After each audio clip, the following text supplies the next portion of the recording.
Hello friends, today we have quite a quiet session, as most people are asleep.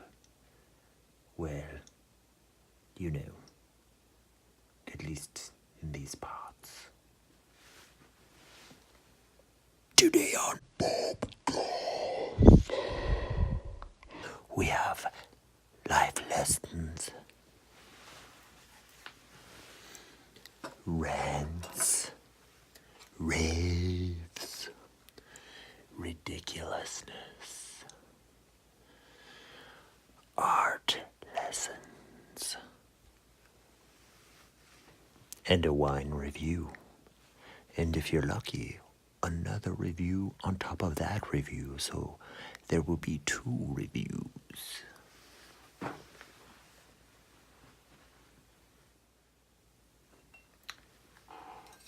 Today's review, co-hosted by my squeaky chair,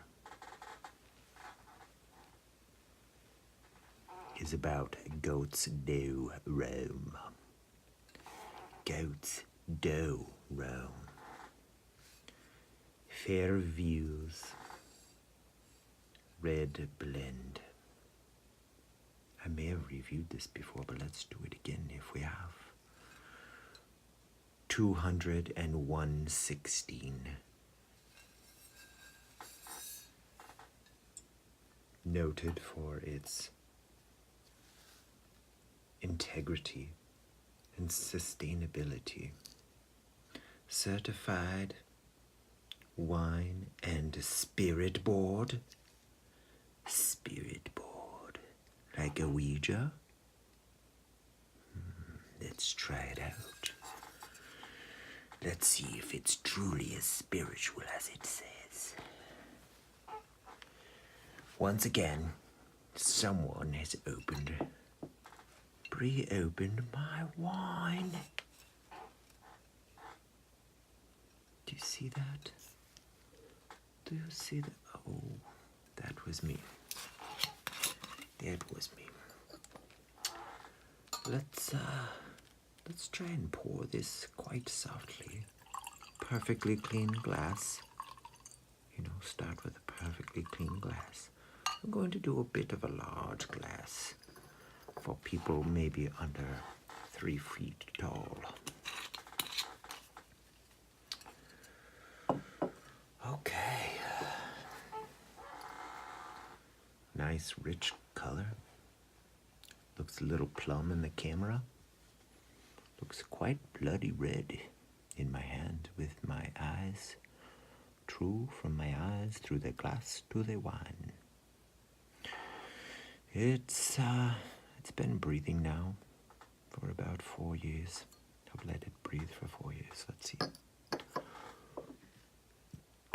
Yep, 4 years. And I'm just gonna give it a swirl, give it a sniff.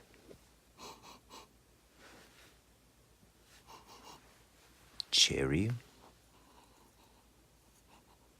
alcohol,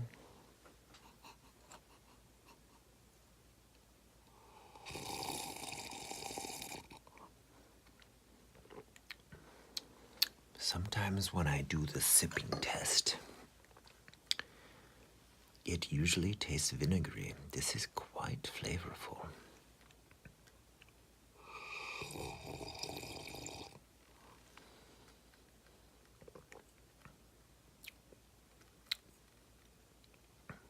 Berries and cherries.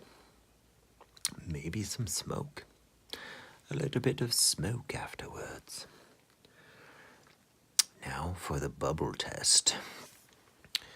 Let's do a really good bubble test.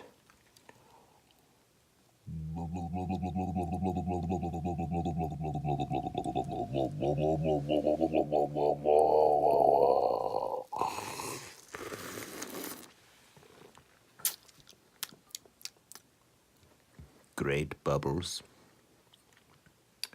I'm pretty sure this whole film is going to be blurry. Quite all right. There will be some clean shots for you. And now for the gulp test.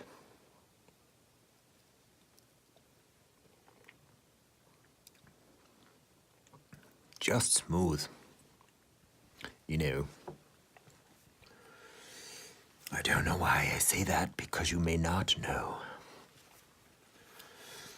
You know,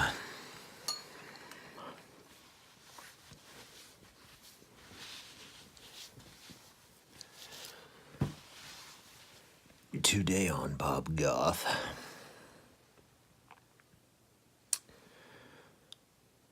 I'm quite tired.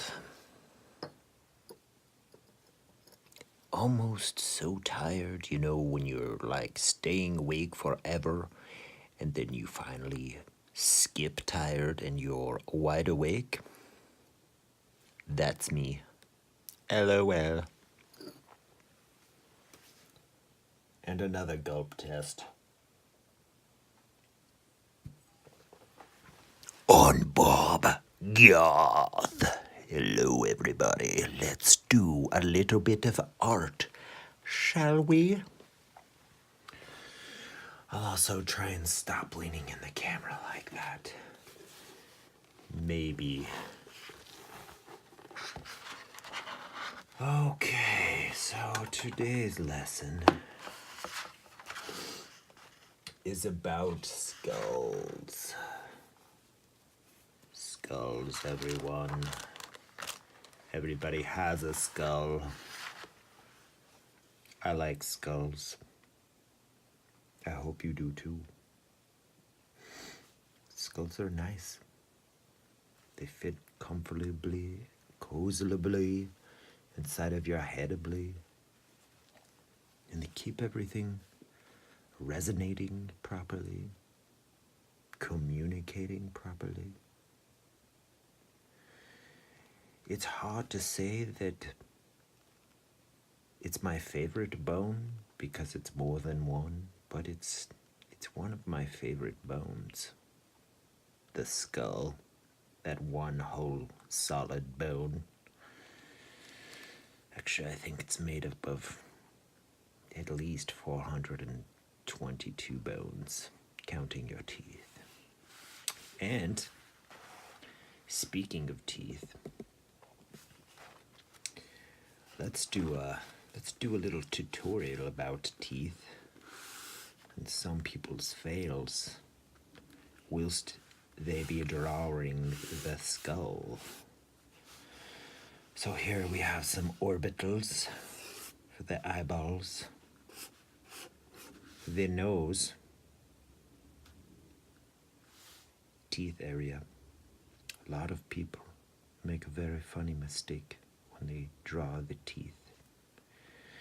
They like you to see every single tooth. And I've done this. I'm guilty. So guilty.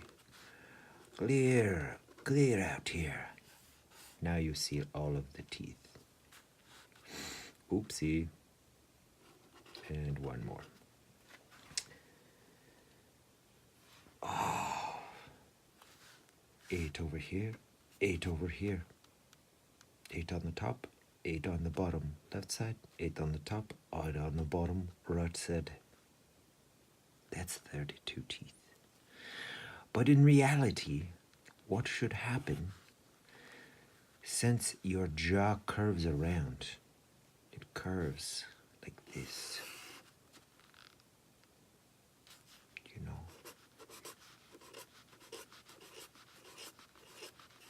Since we have a curvature here, you shouldn't see all of the teeth. The teeth are going to curve and disappear a little bit when they curve around the side here. So we have 2, 3, 4, 5, 6, 7, and the 8th one is missing like a true hide-and-seek contestant. Don't forget your pupils. Okay?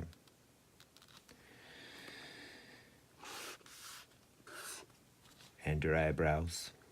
Very important.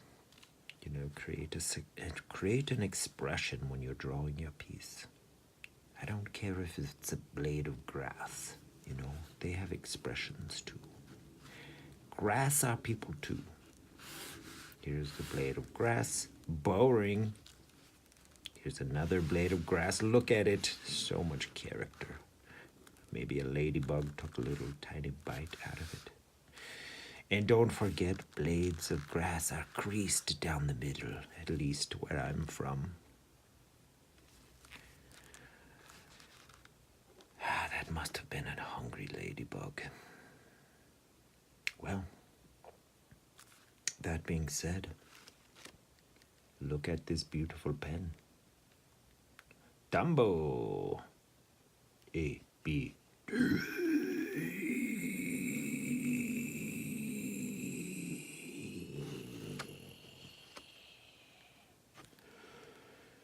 847, Japan. I really like this pen because look at that tip. Look at this tip. I've had this pen for 4 years and it's still not dried out. Take that. Other pens that dry out in less time than that. I mean, check out this sweet line. Look at it. It's so beautiful. It looks like the crimson sky, as though someone had poured far too much crimson paint into the sky. Very beautiful, a very nice pen, very durable. There is the UPC code if you would like to use that for something. I don't know what you would use it for, but there it is.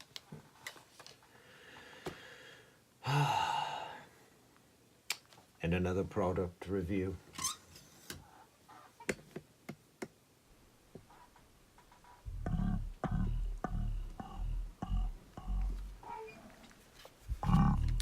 This is a wonderful contraption for you geometry people, which is all of you people.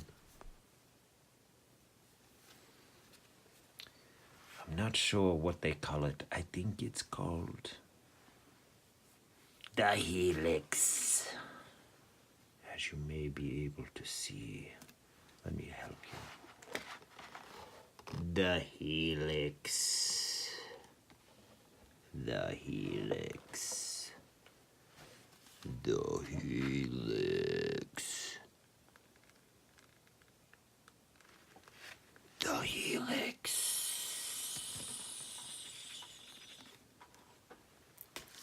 Anywho.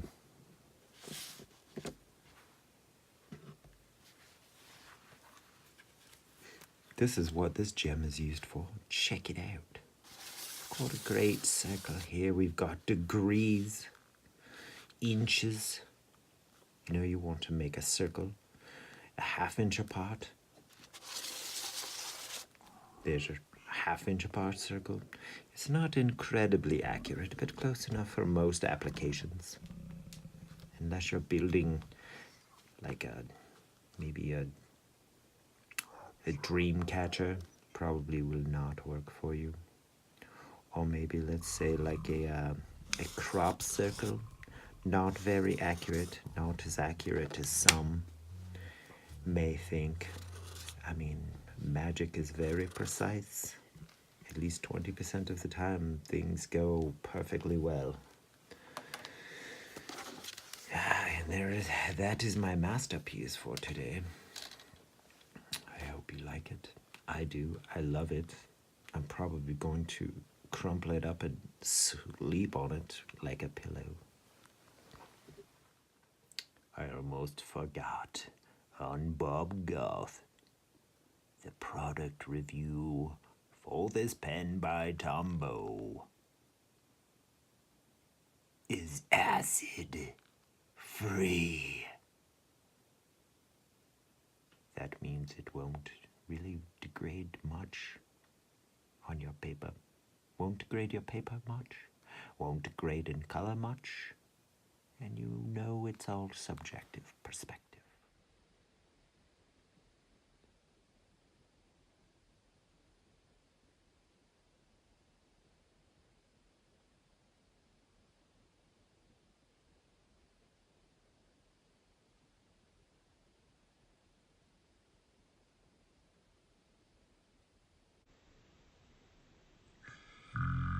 Wow.